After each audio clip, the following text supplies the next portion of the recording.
السلام علیکم ګرانو کتونکو، زه یم واجد الله او تاسو ګورئ زما فیسبوک او یوټیوب چینل. امید لرم چې خبرې او ژوند به مو ښه تېرېږي.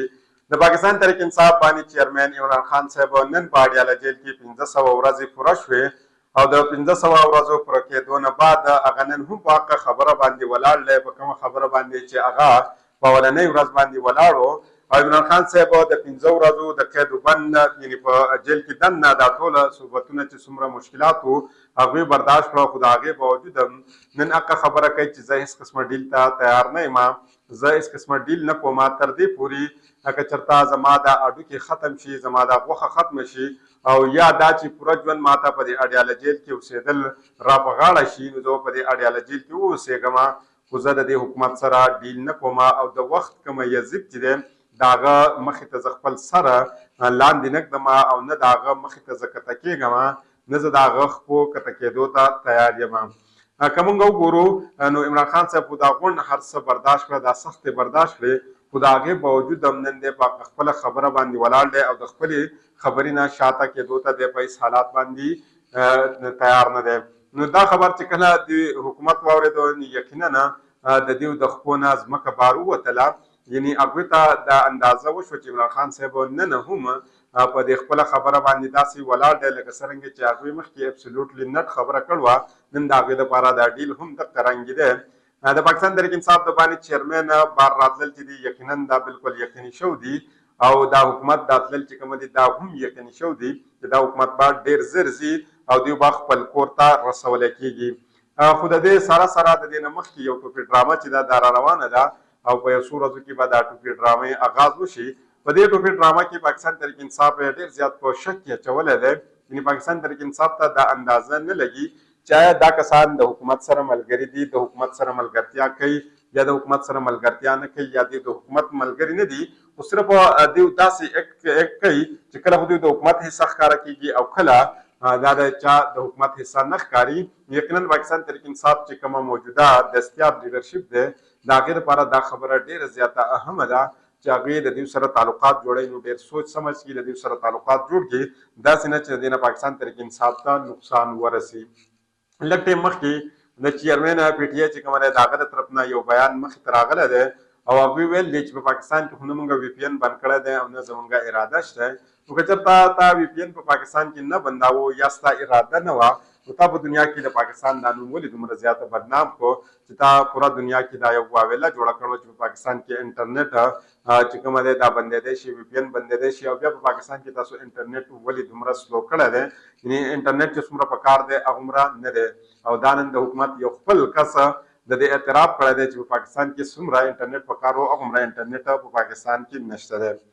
عمران خان صاحب واپس را روان دی او یقینا دی به واپس راځي او په قلاره قلاره دا هر څه چې کومه دی دا واضح کېږي ځکه چې ډېرو ادارو ریسرچ کړی دی او د هغه ریسرچ نه بعد دوی دا خبره کړله چې د عمران خان صاحب واپس راتلل چې دي دا یقیني شو دي او د دې حکومت تلل ورسره هم یقیني شو دي، یعنې عمران خان صاحب به دوباره انټري کېږي یا خو به دی په حکومت کې د دوی انټري کېږي او که چېرته په حکومت کې د دوی انټري نه وي نو عمران خان صاحب به د جیل نه بهر راوځي. یعنې دا خبره اوس بالکل 100% کنفرم شو ده چې عمران خان صاحب به د جیل نه راوځي او د جیل نه بعد چې دی راوځي یا به د حکومت حصه وي یا به نه وي دا انحصار کوي په چا باندې په موجوده لیډرشپ باندې چې د دې موجوده لیډرشپ تعلقات څومره دي او دوی دغه هر څه ته په کومه نظر باندې ګوري. راځو دا درته وایو چې د عمران خان صاحب نن 1500 ورځې په اډیاله جیل کې پوره شو دي او د اډیاله جیل چې کومه قید وبند و په هغې کې عمران خان صاحب دغه ټول صحبتونه برداشت کړلي، دغه ټولې سختې برداشت کړلي، خو د هغې باوجود نن چې عمران خان صاحب کومه اعلان کړی دی یقینا دا به تاسو حیران کړي. نن چې هغوی د خپل وکیل سره ملاقات کړی دی او د هغه ملاقات په وخت کې دغه وکیل ته چې د کومه خبرې کړلي یقینا دا به دا څومره پاکستان کې چې لیډران دي دا به غونډ حیران کړي چې آیا یو کس باندې دومره سخت هغه برداشت کړي او د هغې باوجود هم د ده په حوصله کې څه کمی نه راځي. عمران خان صاحب خپل وکیل فرید چودھري ته ویلي دي چې 1500 ورځې زما په جیل کې تېرې شوې خو نن هم زه یو پیغام ورکول غواړم چې د وخت د یزید مخې ته زه نه سر نه شم کته کولی، که پوره ژوند ما ته په جیل کې اوسېدل را په غاړه شي نو ما ته هېڅ قسمه فرق د دې نه پرېوځي، زه به په جیل کې ژوند تېر کړم او دا ژوند چې زما په دې جیل کې تېرېږي د دې لپاره ما ته هېڅ قسمه فرق به نه پرېوځي. هغې ولې تر دې پورې کې چېرته زما هډوکي چې کومه دي دا ختم شي د دې سره سره که زما غوښه دا ختمه کړه شي دا وسوځولی شي نو د هغې نه باوجوده هم زما دپاره به څه مسله نه وي او زه په دې جیل کې خپل ژوند تیر کړم خو د وخت د یزید مخې ته به سره ښکته نه کړم. تاسو د دې نه اندازه لګولی شئ چې عمران خان صاحب په خپل موقف باندې په خپل سټانس باندې څومره مضبوط ولاړ دی. د دې سره سره نن د عمران خان صاحب یو ځل بیا د شاه محمود قریشي صاحب سره ملاقات شوی دی. عمران خان صاحب د هغوی سره غاړه میلاو کړله او د خپلې سینې ته ډېر رانږدې کړی دی او هغوی ته شاباس هم ورکړی دی چې یقینا تاسو ډېرې سختۍ برداشت کړې. که موږ پاکستان تحریک انصاف وګورو یا عمران خان صاحب وګورو په دې باندې مسلسل یو پریشر اچولی کېږي او د بار نه په دې باندې دا پریشر دی او تر دې پورې ورته ویلی کېږي چې د خیبر پښتونخوا حکومت هم ستاسو د لاسو نه تللی شي او ډېر زر ده چې دا حکومت به ستاسو د لاسو نه لاړ شي او د پرویز خټک صاحب سره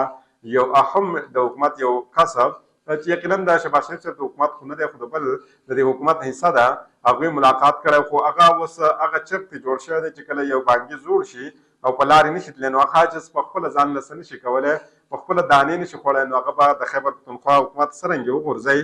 نو تر دې پورې کوشش کېږي. نن علي بن ګنډاپور صاحب د عمران خان صاحب سره اډیاله جیل ته ملاقات دپاره تللی او هغوی ته اجازت میلاو نه شو او د عمران خان صاحب سره هغوی ملاقات ونه کړو او هغوی واپس لاړه.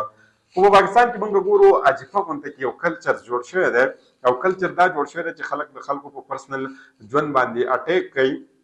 یعنې یو کس تا سره مقابله کوي ته د هغه سره مقابله نشي کولی نو ته د هغې په پرسنل ژوند باندې اټیک شروع کړې. یعنې موږ د عمران خان صاحب او د بشرا بیبي صاحبه په کیس کې ولیدله چې دې حکومت د هغې هغه خصوصي کومه ورځې چې کومه وي ایام چې کوم وي هغې ته موږ وایو یو پیریډ چې کومه وي په هغې باندې دې هم اټیک وکړو او پبلک ته دا مسله راوسته دا هغه مسله چې ښځه او خاوند یې کله د یو بل سره ډسکس کوي نو هم په هغې کې ډېر زیات احتیاط کوي یعنې کلاو ته په هغې باندې خبره نه کوي. خو دلته تر دې پورې موږ پرسنل رسېدلي چې هغه پبلک ته راوستلی شو په هغې کې بیا عمران خان صاحب ته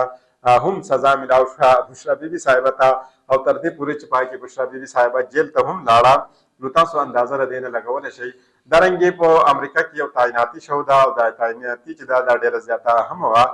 د هغې د وجې نه کار څه شوی دی د دغه تعیناتۍ د وجې نه دوی دغه تعیناتۍ باندې خبره نه کړ بلکې په دغه کس باندې پرسنل اټیک کړی دی او دا کس چې دی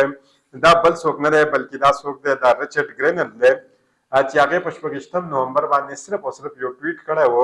او ټویټ د هغوی دا چې ریلیز عمران خان چې عمران خان صاحب څه کوي تاسو ریلیز کوئ عمران خان صاحب را خلاص کوئ نو د هغې د وجې نه دوی څه کړي په هغې باندې پرسنل اټیک شروع کړي. نو د دې نه تاسو اندازه لګولی شئ چې په پاکستان کې دا څه روان دي. اوس راځو په راتلونکو ورځو کې چې کومه ټوپي ډرامه روانه ده دا زه ستاسو مخې ته ږدم. مولانا عبدالرحمن صاحب په موږ خبره وکړو هغې د مدارس په هغه کومه معامله چې ده په هغې کې ډېر ښه دی کوشش هم دی نه کوي چې د دې معاملې نه وځي ځکه چې د کوم مقصد دپاره هغه استعمالیږي نو هغه تاسو ته معلوم دی او ما ته هم معلوم دی چې کله په پاکستان کې داسې سنګین حالات وي نو په هغې کې بیا د علماء کرامو انټري کېږي او هغه په هغې کې بیا هغه خپل کردار ادا کوي. یعنې څرنګه چې هغه پیشګویي شو دا چې اخري زمانې علماء کرامو سره به څه کېږي د قیامت په ورځ نو هغه تاسو ته هم علم دی او ما ته هم دی. زه مزید په دې خبره نه کول غواړم. مفتي منیب الرحمان مفتي تقي عثماني او فضل الرحمان صاحب د حکومت خلاف تبلیغ جنګ چې کومه دی دا دوی بجاو کړی دی یعنې هغه تبلیغ جنګ چې کومه وي تبلیغ جنګ هغې په څه کړی دی هغه یې وهلی دی او د هغې آغاز هغوی کړی دی. په نیشنل ټي وي باندې دا یو چې کومه څه چلېدل دي دا زه ستاسو مخې ته ږدم د دې نه بعد بیا په دې خبره کوم. د ملک او د حکومت جید علماء کرامو په منځ کې اختلافات شدت اختیار کړی دی. مدارس ایشو باندې تحریک لبیک پاکستان د مفتی منیب الرحمان حمایت اعلان هم کړی دی. په 19 دسمبر باندې چې څومره مسالک د علماء کرام دي مشاورت باندې به د آینده عمل د اعلان دی وکړي. د اسلام آباد طرف ته لانګ مارچ وي د دې سره سره په ملک کې چې څومره غټې شاهراګانې دي یعنې کومه روډونه دي هغې جام کولو باندې هم تجویز چې کومه زرې غور دی هغه چې په هېڅ صورت باندې ریاست سره موږ تصادم نه غواړو خو موږ مجبور کوي لګیا دی. مفتي منیب الرحمان صاحب ویلي دي که چېرته معاملات مذاکراتو په ذریعه باندې حل نه شو نو اخري حل به زموږ سره مزاحمت وي او بیا به موږ مزاحمت کوو. مفتي تقي عثماني صاحب ویلي دي که چېرته مذهبي طبقه سړکونو ته یعنې روډونو ته راووته نو بیا به مطالبه د مدارس د رجسټریشن نه وي بلکې شریعت نه نفاظ شریعت ته به خبره راسي. نو یقینا ما په خیال باندې د دې رجسټریشن د مدارس د رجسټریشن نه خو نفاظ شریعت چې کومه دا ډېر زیات اهم دی. نو تقي عثماني صاحب تا ته په کار دا و چې ته نفاظ شریعت دپاره اول راوتی وې د هغې نه وروسته بیا اسانه خبره وه دا رجسټریشن د مدرسو موږ کړی دی دا دومره ګټه خبره نه وه خو د کوم مقصد دپاره چې دا وخت دا استعمالیږي یقینا ډېر غلط کار روان دی. مذهبي جماعتونو خپل کارکنان زمینداران چې څونه دي هغې ته های الرټ په حوالې سره ویل دي 18 دسمبر باندې به قایدین فیصله کوي او په هغې باندې به دوی لبیک وایي او په کومو خلک چې کوم دي دا به په میدان کې تاسو ته په نظر باندې راځي. دلته اوس مسله څه ده؟ دوی خو دا خبره وکړه خو مین مسله څه ده؟ په مسلې باندې ځان پوه کول پکار دی. مسله دا ده چې دا موجوده حکومت کور ته تلل چې کوم دي دوی دا 100% چې کوم دي دا اوس یقیني شو دي خو د چا په ذریعه باندې نه دي لیږل پکار د پاکستان تحریک انصاف یعنې پاکستان تحریک انصاف چې اپوزټ امپوننټ چې کوم دی یعنې دا دوی نه ګڼي یعنې پاکستان تحریک انصاف په ذریعه باندې یا پاکستان تحریک انصاف دا وخت داسې نه ګڼي دوی چې پاکستان تحریک انصاف راولي او د هغې په ذریعه باندې دا حکومت کور ته بوځي بلکې هر یو پارټي که راځي یو تجارت چې کومه تر دې پورې چې په اسلام آباد کې کومه تاجر دي که هغه راوځي او هغه د حکومت کور ته لیږي نو لیږلی شي خو پاکستان تحریک انصاف یې نه شي او دا خبره بالکل 100% اوس یقیني شوه ده چې دا حکومت به کور ته ځي. نو د هغې نه 2-3 شیزونه دوی ښکاره کوي. یو خو دا چې دوی وایي چې پاکستان کې احتجاج چې کومه پرامن نو خلک کولی شي خو پاکستان تحریک انصاف سره چې څه شو دي دا موږ نه دي کړ بلکې دا د حکومت د دوی سره کړل دي. نو یقینا د حکومت ته اوس کور ته تلل پکار دي. د دې سره سره په نیشنل ټلویزیون باندې دونه وخت دله ورکول او دله کوریج ورکول او د دې سره سره د پاکستان تحریک انصاف احتجاج ختمول او هغې منع کول یعنې انټرنیشنل میډیا باندې تاسو پرون لیدلی چې شیخ وقاص اکرم صاحب هغې ته څرنګې پریزنټیشن ورکړی دی نو دغه ټوټل معلوماتو د وجې نه دغه ټول هر څه دې ته علم و د هغې د وجې نه دوی هر څه کوي. اوس راځو چیرمین پی ټي آی حفیظ الرحمن صاحب ویل دی چې په پاکستان کې هېڅ قسمه وي پي ان موږ نه بندو او د دې وي پي ان د بندولو ضرورت هم نشته نو او د دې نه انډسټري چې کومه ده دې ته ډېر نقصان به وي. نو یاره دا سوچ کول پکار دی چې تر دې نه مخکې ستا دماغ کار نه کوه یا ته نشه کې وې یا ته د بله څه مسله وه نو په هغه وخت کې چې تا دومره د ملک بېعزتي وکړه پوره دنیا ته دې وویلې چې پاکستان کې وي پي ان باندې به پابندي وي نو په هغه وخت کې تا د خبرې باندې ولې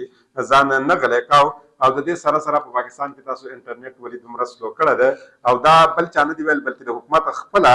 وزیر مملکت آی ټي شیزا فاطمه چې دا هغې ویل چې په پاکستان کې انټرنیټ ډېر ښه شی دی خو دا ډېر زیاته سلو دی چې کمې توقع هم نشي کولی. خواجه آصف صاحب ډېر اهم خبره کړله سټیټمنټ یې ورکړلی هغې ویلې چې 48 غنټې 48 غنټو کې سپورټ ډاکه وشوه قاید د پاکستان چې کوم د 2 لخت شو یعنې 2 ټوکړې شو او هتیار چې کوم کسانو ارتولي هغه چې نن هم موږ ته رایادېږي نو زموږ سره د سره شرم نه لاندې کېږي او په ذهن کې هم دا سوال راچوتېږي چې آیا د دې نه موږ سبق حاصل که او که نه. یقینا خواجه آصف صاحب که تا چېرته د دې نه سبق حاصل کړی وی نو په 26 نومبر باندې به دوباره تا په ډي چوک کې دا حالات نه کولی او په ډي چوک کې به دومره کسان نه شهید کېدلی خو یقینا تاسو د دې نه هېڅ قسمه سبق نه دی حاصل کړی او نه تاسو څه اخلاقي جرأت کړی دی چې تاسو میدان ته راغلي او تاسو بیا خبره کړې چې آیا زموږ نه غلطي وشوه یا دا کار موږ نه دی کړی بل چا کړی دی. شیخ رشید صاحب ویلی دی چې مذاکرات نه هېڅ هم نه وځي ځکه چې قبر یو دی او کسان 2 دي یو به دننه کېږي او مذاکرات که چېرته ناکامه شو نو بیا به د دې شغلاګانې چې کوم ګراټو په شان ته تاسو ته په نظر باندې راځي. 26 تاریخ یو خوفناک د شدناک او ظلم ستم ورځ وه.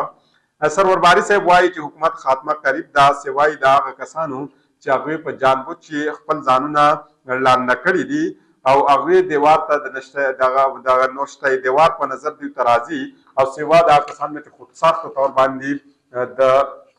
کبوتر په شان ته ځانه غلی کړی دی یعنې موږ وینو چې کله په کبوتر باندې پیشو راځي نو هغه کبوتر ورته څه کوي سترګې پټوي چې آیا کومه خطره ده نو خطره ختمه شوه نو یقینا هغه ویلې چې دغې څه خو خطره د سترګې پټېدو څخه نه بندېږي یعنې پیشو راشي او بیا هغه چوته کړي او ویې خوري نو یقینا د دې حکومت دل چې کومه دي دا 100% کنفرم شو دي. کوشش کوم په راتلونکي ویډیو کې مزید ډیټیل تاسو مخ ته کوم د بل ویډیو پورې ماته اجازه راکړئ د الله په امان.